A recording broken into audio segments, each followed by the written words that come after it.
माता सम्यक स्मृति। तो स्मृति माने क्या? स्मृति माने माइंडफुलनेस, जागरूकता, है ना। तो हम कितने जागरूक हैं, हम कितने माइंडफुलनेस है, उसको हम बाद में देखेंगे कि कैसे हम स्मृति को रख सकते हैं, क्या करना चाहिए हमने स्मृतिमान होने के लिए। ये हमने आनापानसति जन्म किया है स्मृतिमान बनने के लिए, लेकिन विस्मृति क्या है उसको हमें पहले जानना होगा। तो पहले के ज़माने में हम जानते हैं कि खत लिखने की प्रथा थी, है ना। फोन का ज़माना नहीं था, खत लिखते थे। तो खत भी जैसे अभी गांव में डाकघर होते थे, है ना, कोई आने जाने का यातायात साधन नहीं होते थे, है ना। तो वो जो डाकघर होता था उसमें से खत निकालने का एक फिक्स समय रहता था। तो सभी लोग ऐसा सोचते थे कि वो डाक निकल जाए उसके पहले खत डाल दें, है ना। तो हम लोग खत लिखा करते थे। आज का तो ईमेल का मैसेज का जमाना है, तुरंत हो जाता है, लेकिन उस समय ऐसा था। तो हम क्या करते थे, खत लिखने के लिए समझो बैठे और अचानक से फिर टेलीफोन की घंटी बजती है। पहले तो रिसीवर वाले फ़ोन थे, है ना। तो फ़ोन की घंटी बजती है, हमारे किसी प्रिय दोस्त का फ़ोन है, सहेली का फ़ोन है, तो हम खत को छोड़ के फ़ोन रिसीव करते हैं और बातों में लग जाते हैं। इतनी गप्पेबाजी होती है। उतने में ही क्या होता है, हम चाय बनाने के लिए फिर हम जाते हैं कि चलो थोड़ी सी चाय पी ली जाए।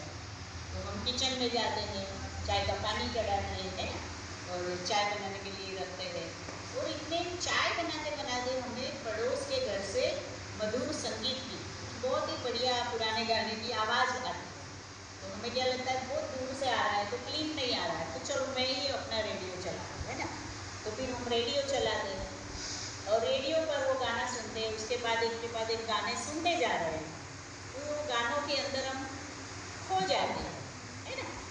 उसके बाद हमको अचानक से पत्र याद आता है कि अरे मैं तो पत्र लिख रहा था।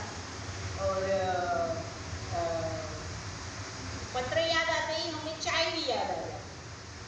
तो हम किचन में जाते हैं तो पूरा धुआं चाय जल जाती है, पतीली भी जल जाती है, पूरा किचन धुएं से भरा हुआ है। और फिर हमें पत्र याद आता है कि अरे पत्र लिख रहा था मैं, तो जब टाइम देखते हैं तो डाक तो निकल गई।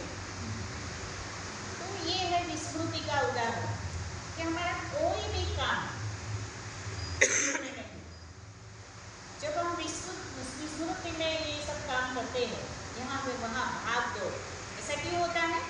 हमारी एकाग्रता नहीं, किसी काम में हमारी निरंतरता नहीं, हमारी एकाग्रता इतनी कमजोर है। और हम क्या करते हैं, हम इस काम से उस काम की ओर दौड़ते हैं। तो हमारा जो किसी काम को करने के प्रति, कोई भी काम है ऐसे ही तो हम नहीं करते, उसके पीछे एक उद्देश्य होता है, एक लक्ष्य होता है, तभी हम उस काम को करते हैं। तो हमारा लक्ष्य भी इतना कमजोर होता है, हमारा लक्ष्य, हमारा उद्देश्य इतना मजबूत नहीं होता है, इसके कारण हम अन्य सभी कार्यों में होते हुए भी अपरिवर्तित होते रहते हैं। लक्ष्य हमारा नहीं है ना मजबूत, तो हम इधर से उधर दौड़ते रहते हैं, कभी ये कर लेंगे कभी वो कर लेंगे, तो कोई भी हमारा काम पूरा नहीं होता है। तो कार्य में निरंतरता भी नहीं है। अगर आपका लक्ष्य है कि भाई हाँ मुझे ध्यान के अंदर मतलब कि स्मृति प्राप्त करनी है, शांति प्राप्त करनी है, तो आपको लगातार करना होगा, बार बार करना होगा। लेकिन हम बार बार उस ध्यान को नहीं करते हैं, इसके कारण हम निरंतरता नहीं होने से हम निष्फल होते हैं। अभी आज संडे यहाँ पे आनापानसति किया, पर पूरा सप्ताह आप घर में नहीं करोगे तो अगले संडे भी यहाँ पे नहीं कर पाओगे। आपको ध्यान में भी निरंतरता लानी है। नियमित ध्यान करने से, निरंतर करने से उनमें वृद्धि होती है। जब तक हम इसमें निरंतरता नहीं लाएंगे तो हमारा विकास भी नहीं होने वाला है। और हम ये जो प्रवचन सुन रहे हैं वो किस लिए सुन रहे हैं? उत्क्रांति के लिए। सम्यक व्यायाम के अंदर हमने देखा था कि हमारी उत्क्रांति के लिए, हमारे विकास के लिए हम ये सारे प्रयत्न कर रहे हैं। तो हमने अपने विकास के लिए अच्छे से प्रयत्न करना चाहिए। तो अजागृति की जो मुख्य विशेषताएं है वो क्या है? हमारा भुलक्कड़पन। आज हमने ध्यान दिया, कल हम भूल जाते हैं, है ना? आज मैंने प्रवचन दिया, घर जाके आप उस प्रवचन को भूल जाएंगे। अब पिछले 2 संडे मैंने क्या बताया था, आपने से मालूम नहीं कितने लोगों को 4 प्रयत्न मालूम है ना? तो हम कभी नोटबुक नहीं लाते, लिखते नहीं इसको। अब मुँह जबानी सुना हुआ कितना हम याद रख पाएंगे, तो लिखने की भी आदत होनी चाहिए।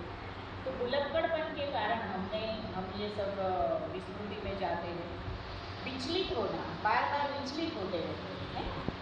भगवान बुद्ध की जो मुद्रा है वो अविचलित अवस्था है, तभी वो ध्यान कर पाए और बुद्धत्व प्राप्त कर पाए। पर हम क्या है? विचलित होते हैं। हमारी एकाग्रता कमजोर है, उद्देश्य में निरंतरता नहीं है और उद्देश्य से भटकते जाते हैं। हमारे अंदर एकत्व नहीं, हमारे सारे स्व एक नहीं है। कोई स्व कहता है कि ध्यान करो, कोई स्व कहता है मूवी देखने जाओ, कोई स्व कहता है कि आज घर में संडे आराम करो, है ना? तो उन सारे स्व को एक माला में, एक धागे में पिरोना पड़ेगा, उसकी माला बनानी पड़ेगी, तब जाके हम सफल होंगे। तो स्मृति क्या है? विस्मृति हमने देखी कि क्या होता है। तो विस्मृति की बातें याद रखो कि भाई क्यों ऐसा होता है। इसके बाद हम देखेंगे कि स्मृति क्या है। तो स्मरण होना, आप अगर आपको स्मरण रहेगा कि मुझे ये काम करना है तो आप स्मृति में।